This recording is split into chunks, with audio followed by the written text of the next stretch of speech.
मिलिबो सुभद्रा योजनार तृतीय पर्यायर आउ 5,000 टंका। जदि आपण माने भी सुभद्रा स्कीम रे आवेदन करिसंती पूर्वरु द्वितीय किस्तिर 5,10,000 टंका पाइछंती तेबे पुणी आपण मध्य पाइबे आउ एक किस्तिर 5,000। एबे सुभद्रा योजना को नै आसिला आउ एक नुआ अपडेट वीडियो रे जानिबा शेष पर्यंत देखंतु। एकथा जानिथिबे सुभद्रार प्रथम किस्तिर पंचम पर्याय टंका मध्य मिल सारिछि। हेले एबे भी अनेक हिताधिकारी अछंती जो माने एपर्यंत टंकाटे भी सुभद्रा स्कीम अधीन पाई नाहांती। हेले सेमानकु पुणी केबे मिलिबो टंका वीडियो रे जानिबा ता पूर्वरु वीडियो को लाइक करंतु, सब्सक्राइब करनथिले एबे सब्सक्राइब करी पाखर थिबा घंटी चिन्ह को दबाइ दियंतु। जेमिति कि आपण माने जानिछंती सुभद्रा योजना रे वर्ष को दुईटी किस्ती रे 5,10,000 मिलियो बोली सरकार मध्य पूर्वरु सूचना देइथिले। गोटिए महिला दिवस अवसर रे मिलिबाकु थिबा बेले आउ एक रक्षाबंधन अवसर रे मध्य मिलियो बोली सूचना रहिछि।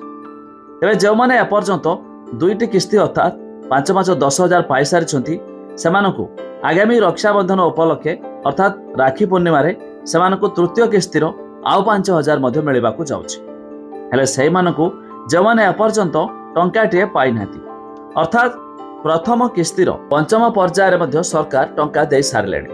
तबे जाहाकु किछि हिताधिकारी पाइबा बेले आउ जो हिताधिकारी बाकी रहि जाउछंती सेमानकु पर्याय हिसाब मध्य सरकार टंका देउछंती।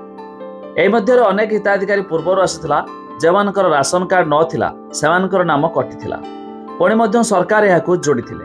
तापर किछि हिताधिकारीकर एनपीसीआई रिजेक्ट पाई मध्य नाम कटिथिला। एही सुभद्रा टंका पाया पाए हेले समस्तकर डेबिट एनेबल अकाउंट रहिथिबा निहाती जरूरी।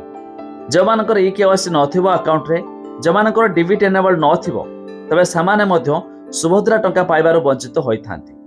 हेले जानि रखंतु जो माने एपर्यंत टंकाटिए पाई नाती खूब शीघ्र मध्य समानक खाता रे जमा होबाकु जाउछि 5,000 टंका। आ जो हिताधिकारी एपर्यंत द्वितीय किस्ती पाई सारिछंती सेमानकु तृतीय किस्ती राखी पूर्णिमा अवसर रे आसीबो। तबे अधिक जानिया पई वेबसाइट लिंक डिस्क्रिप्शन रे दिया जायछि, आपण माने जाई मध्य चेक कर दे पारिबे।